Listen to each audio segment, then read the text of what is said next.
বিতর্কিত নির্বাচন ঘিরে উত্তাল দক্ষিণ আমেরিকার দেশ ভেনেজুয়েলা। প্রেসিডেন্ট নির্বাচনের ফল প্রত্যাখ্যান করে রাস্তায় নেমে এসেছে বিক্ষোভকারীরা। স্থানীয় সময় শনিবারও দেশটির বিভিন্ন স্থানে বিক্ষোভ মিছিল করেছেন হাজারো মানুষ। তাদের দমন করতে মুহুর্মুহু টিয়ার শেল ও রাবার বুলেট ছুড়েছে পুলিশ। সংঘাতে ঘটেছে বহু হতাহতের ঘটনা।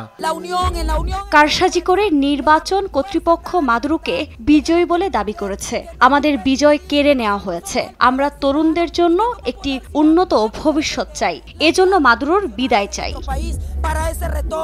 মাদুরোর সমর্থকদের দাবি তারা গণতন্ত্রকে রক্ষা করছেন। অন্যদিকে বিরোধী জোটের সমর্থকরা ন্যায় বিচারের দাবিতে মিছিল করছেন বলে জানিয়েছেন তারা। মিছিলে উপস্থিত ছিলেন বিরোধী দলীয় নেতা মারিয়া কারিনা মাচাদো। এদিকে মাদুরো সরকার বিক্ষোভকে মার্কিন সমর্থিত অভ্যুত্থানের চেষ্টা বলে তার দমনে মাঠে নামায় নিরাপত্তা বাহিনী। সদ্য নির্বাচিত প্রেসিডেন্ট নিকোলাস মাদুরো তার সমর্থকদের বলেছেন, ভোটের ফলাফলের বিরুদ্ধে বিক্ষোভ করার সময় গ্রেপ্তার করা হয়েছে প্রায় 2000 মানুষকে। এবার কোনো ক্ষমা হবে না। বিক্ষোভ চলাকালে অপরাধের সঙ্গে জড়িত থাকার অভিযোগে প্রায় 2000 মানুষকে গ্রেপ্তার করা হয়েছে। অপরাধীদের সর্বোচ্চ শাস্তি দেওয়া হবে।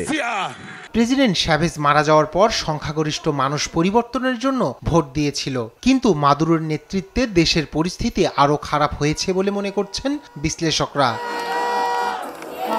রায়হান কবির শুভ্র, নিউজ ডেস্ক, দেশ টিভি।